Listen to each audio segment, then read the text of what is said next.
My name is Jim Farley, and this is Drive. I'm the CEO of Ford. I love cars, and I believe people get into cars for all sorts of different reasons. It's their identity. It's their job.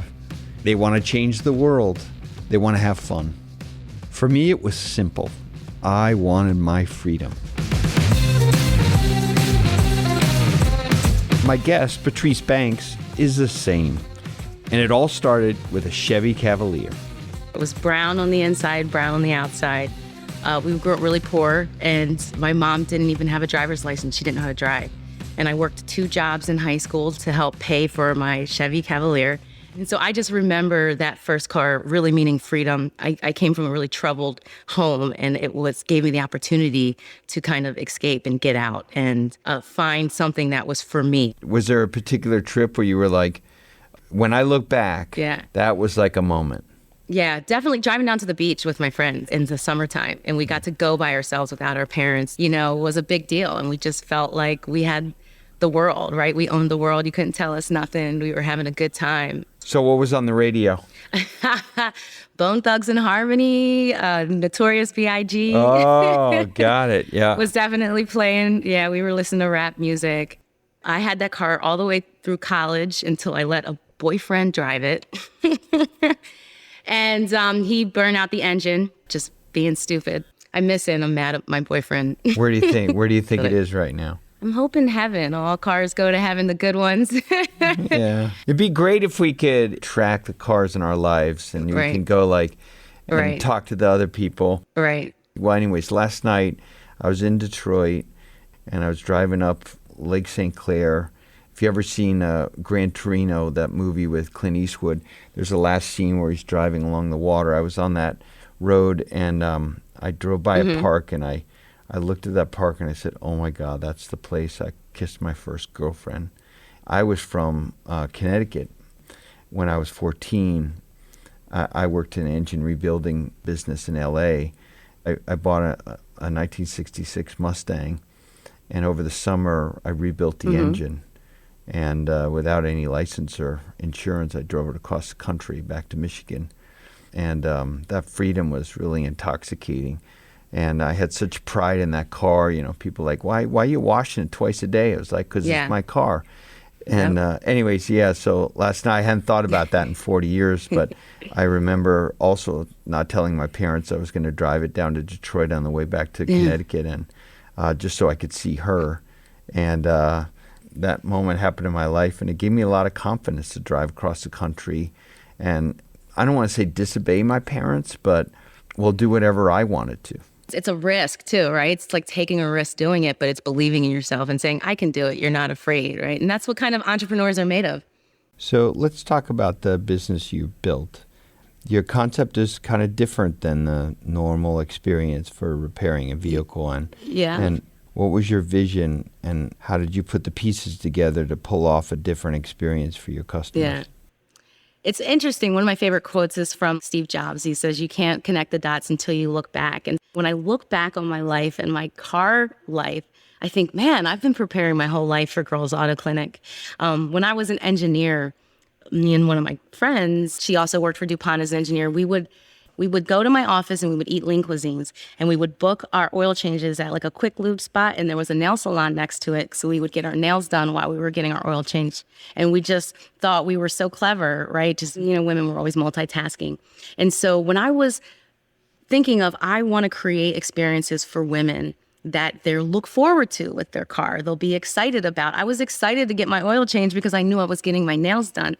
And so when I was creating a business, auto repair catered to women, we hate taking our cars in, right? It's a chore to do that. You're nervous that you're going to be taken advantage of. You're sitting in a really uncomfortable waiting area, right? Often for me, I was being like hit on. I just never enjoyed it. And for that reason, I waited forever to take my car in to get repairs, which made me an auto airhead and not taking care of my car and more likely to be taken advantage of. So we wanted to make sure the experience was something that women felt comfortable with and they looked forward to. So I took on my own experiences and asked other women, what would be great for you if you were bringing your car in? What would make you look forward to it? Yep. And so, we hire women mechanics. We do have some male mechanics. We're not all women. So women love that they can actually talk to another woman about their car. We have a nail salon here, so you can get your nails done while you're waiting. We've got like a beautiful lounge, a workspace for women.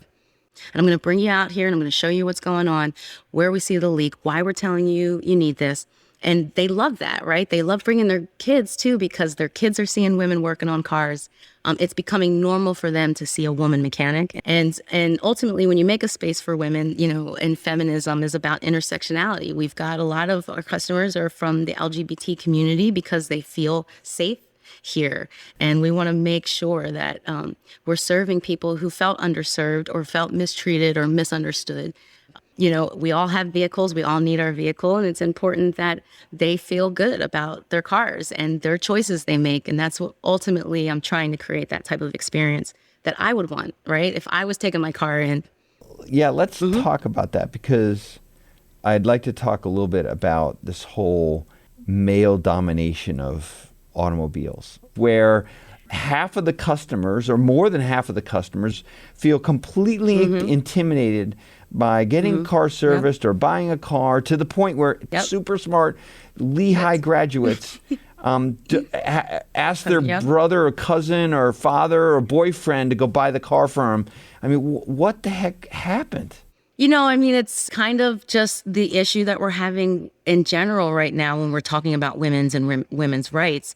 It's society, and what we believed women's role in society was for many years is changing as women are becoming empowered. And society's kind of not catching up as fast as women would like, right? So here I am, an engineer, I'm working for DuPont, but I called myself an auto airhead. I didn't think I'd understand my car. I thought it was just for the guys, and I didn't even want to try to learn. I thought it was going to be words I wasn't going to understand, turbo and horsepower. Nope, already over my head, eyes glazing over. It's not for me. And it's because it wasn't relatable for women. It was, to me, when I was looking at why do I feel this way, right? I actually was writing a blog about things that we have to pay a man to do, or we have to ask a man for help, because it wasn't just my car, right? It was other things like investing in stocks, right? It was fixing a leaking faucet, right? I owned my own house and I needed to ask a guy for help. So I started looking into why. And I was researching women everywhere. What do you wish that you had to, that you have to pay a man to do, or you have to ask a man for help? What do you wish you knew? And overwhelmingly, I got my car. And I'm like, me too. I hate my experiences. And so I started looking for a woman mechanic. I get online and I type in female mechanic on Google, and it had women in bikinis next to the muscle cars, right? I couldn't find a woman mechanic. I was asking people everywhere. And that's when I decided I was going to go back to school and learn, because I saw a need. I'm like, women need to know this stuff, right? There's no thing really out here that's catering to them, that's saying, we understand you're not having great experiences, and we want to create some services and products that are going to help you feel good about your car, right? Feel confident about your choice. Feel like you're a smart consumer and a confident buyer, because I didn't feel that way. And I was looking for something to solve a problem in my life. So I was still working full time at DuPont, and I enrolled in automotive technology school. I was going at night, a bunch of 19-year-old boys. I was 31. And as soon as I was learning, I couldn't wait to teach. I was like, wait, this is all it is? Really? That's not that hard. That's not rocket science. I can talk to women about the important things they need to know about their car, so they know how to take care of it well, so they have better experiences, so they don't feel taken advantage of. And, they'll feel good about themselves. So how's having the shop change that for your customers, for you? Women come to me and they're like, thank you. I now have the confidence to do something else that may have something typically male dominated, or that they didn't feel confident doing. Now they want to go and try it, or they can't wait to go home and talk to their husband about cars. It gives them this new confidence of, yes, I can do this. What else have I been afraid to do? This is why we brought up this chicanic. I call them chicanics, right? Like I feel so good that I'm able to help women feel good about these experiences, not think that they need a guy, know that they are capable of taking care of their car and making decisions with their vehicle. It's their money. And that comes with educating them about the best way to spend their money and the best way to take care of their car. So starting this business has really helped me understand that the teaching, it goes hand in hand with it. Is we're not just providing this service, but we're also providing them an education, How do you treat your car better? How do you make these right decisions when you go to the mechanic? You know, I tell women, mechanics aren't always taking advantage of you. You know, they're not. We come in with our armor up when we go into a shop, and we don't know if we're being taken advantage of or not, but we may not be asking the right questions. Sometimes the mechanic doesn't know, right? They're not intentionally harming you, but they may just not know, right? That's why it's important to be armed with the knowledge yourself. And they didn't have any availability to it until Girls Auto Clinic came out, until, you know, I'm going to create this information that you need that's going to help you, and I'm going to make it relatable and make it fun, right? Think of your engine like a vagina. Does your car have boogies? We treat our cars like our bad exes. All right, you have any other ones like that? That's a good list. Keep going. Keep going. I like that list. Yes. I tell us the biggest mistakes we make with our cars is cheating on our mechanics, right? We shop hop. Oh, got it. They love that. We talk about relationships and what we look for in a partner, and, you know, commitment and, you know, communication. Your car is constantly communicating with you, whether it's through your dashboard or through a noise or through a smell, right? Listen to it and pay attention. So there in Philly, I can imagine, you know, you're growing your business, you start it, you have this really great customer that's like super hungry for what you're doing. How has the car world taken to you as you rightfully disrupt our industry? I love this question because I'm an outsider, right? And I came on the scene not from the automotive industry, but with a big plan. I did an op-ed in the Washington Post, and man, did I get a lot of hate. You don't know what you're talking about. You need guys. You're just trying to be sexy in your red heels, right? You're trying to play on that. And I didn't really mind with the guys. I was kind of like, whatever, I'm not here for the men. I'm here for women. I'm very focused on who my product and service is for. I did get a lot of slack from women in the industry initially, which hurt my feelings. Tell us more about that. Yeah. I think that they thought I was talking bad about the industry and that maybe I wasn't honoring other women that may have come before. But I didn't think that anybody was doing anything or talking about it on a big scale. It wasn't just about the automotive industry. There's this whole wave of women's empowerment coming, and we want changes in tech, and we want changes in the automotive industry. And it's a lot of talk, but no action, right? And I was that person, like, I want action. I mean, that's what got me a lot of attention outside of the industry. I was getting a ton of attention. And inside the industry, they were like, who do you think you are? You know, which is rightfully so. Who did I think I was? Patrice Banks. I didn't know what I was doing. I just, you know, I said I talk a lot of shit. I put myself out there, and I do believe that I was right, you know. And a lot of times when you're the first one doing something like this, you get a lot of hate, and now you're starting to see them following up. Ones that said you're doing it wrong are having businesses around how can we provide services to women in their cars. So. Yeah, I totally understand what you're saying. And what I love about your perspective is that, you know, in some ways, you're saying, I don't really care. As long as I'm serving these customers and solving problems and accomplishing the opportunity, use your words, yeah, so what? So what? It's the price that comes with being the bold, loud person that wants to make a change. We'll be back in a minute. I'm Jim Farley, and this is Drive.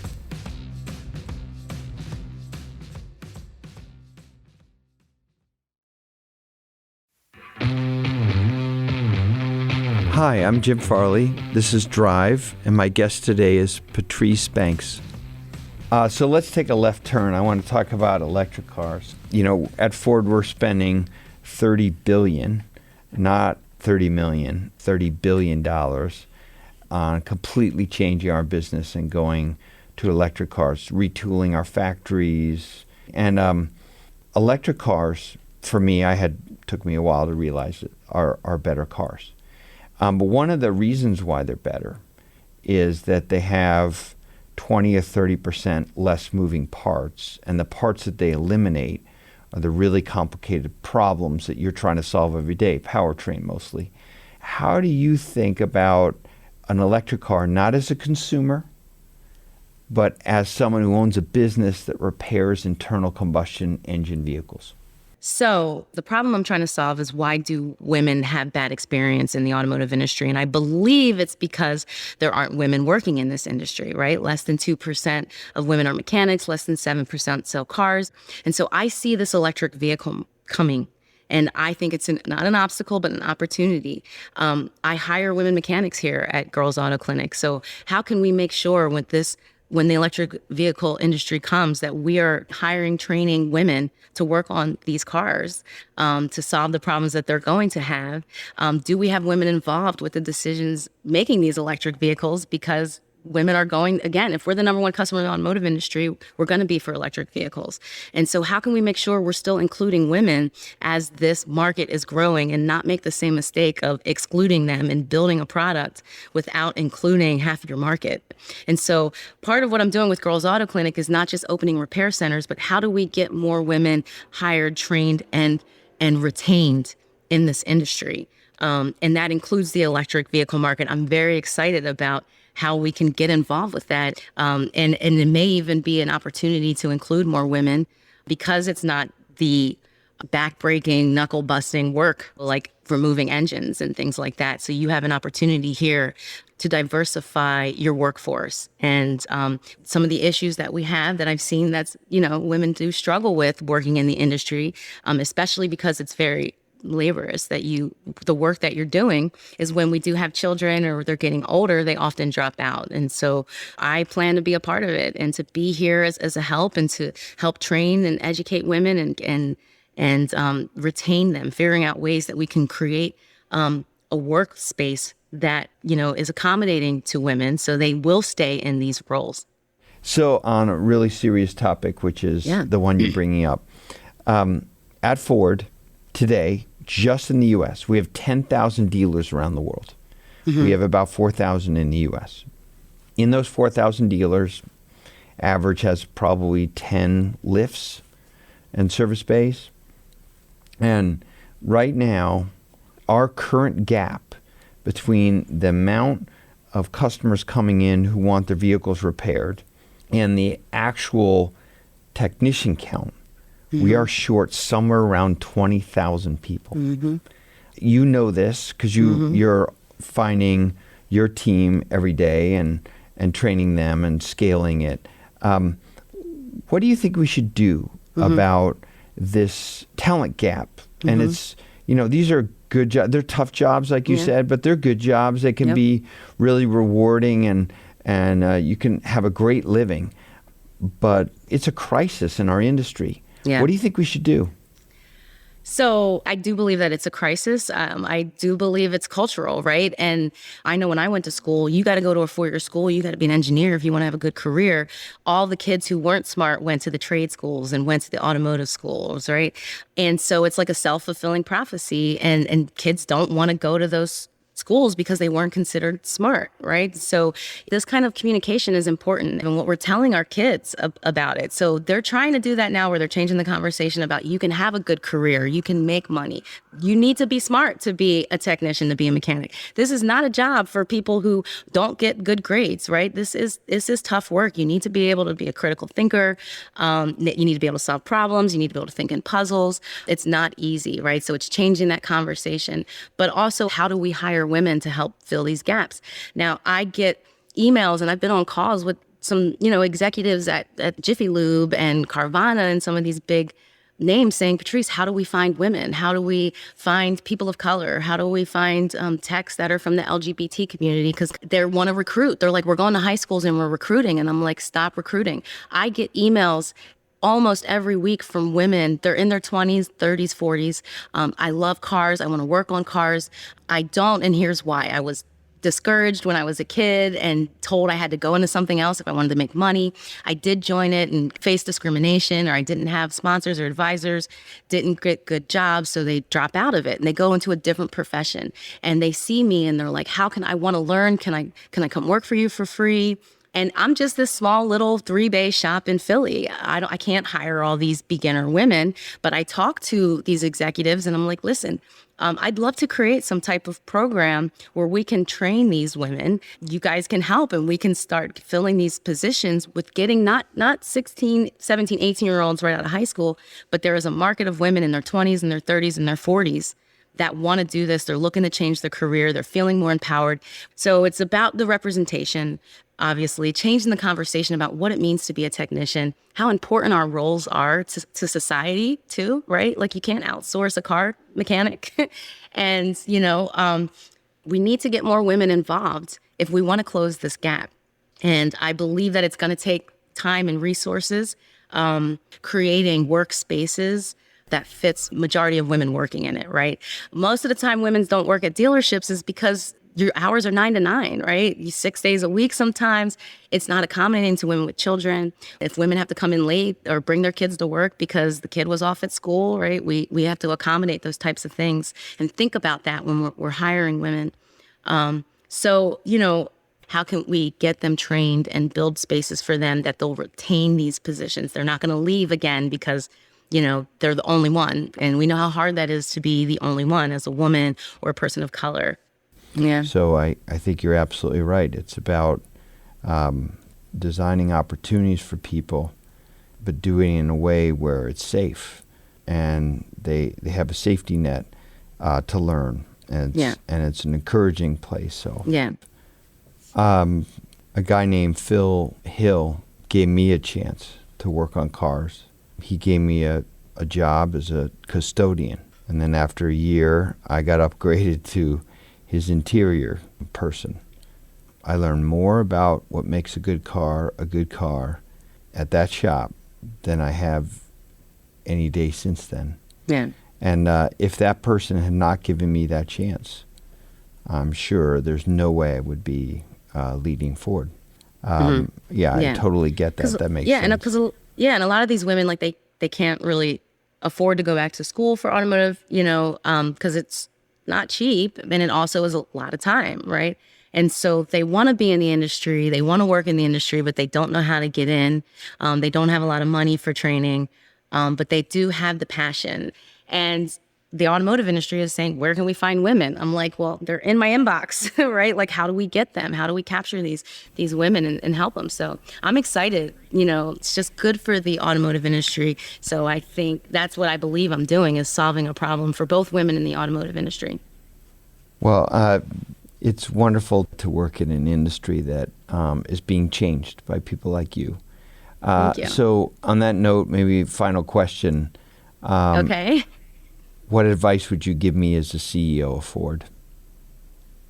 Start thinking about, I'm sure you are, but understanding the value that women can bring, not just as the consumer, but working for you and building your products and services, and to include teams with majority women. Maybe it's a team, 5 women and 2 men, building car or something.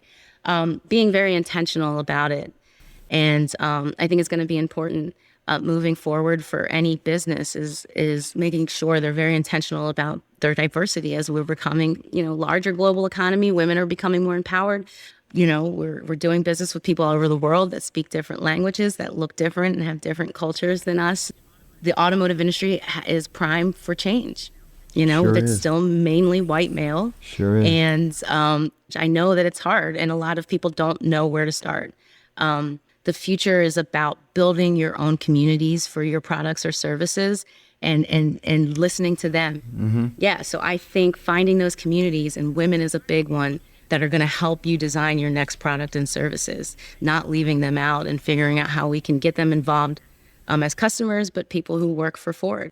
Well, thank you, Patrice. I know you're open for business still, so I'll let you get back to your customers and all you're doing, running a business. I don't know how you get any sleep, but I'm just so thankful to have this time to learn from you, to listen to you, to continue to motivate people like me to accelerate the change in our industry, because we're moving too slowly. And I really appreciate the time together, and I wish you nothing but success. And I have some ideas on maybe how we could solve some problems together. Okay. Thank you. Yes, you too. Drive is produced by Jesse Baker and Eric Newsom of Magnificent Noise for Spotify. Chris Curtin is consulting producer. Our production staff includes Julia Knott and Eva Walchover, with help from Lori Arpin, Jeff Nelson, Josh Malofsky, Darnell Macon, and Mark Truby. Special thanks to Liz Kellogg and Matt Lieber. Jim Farley is the host, and this is Drive.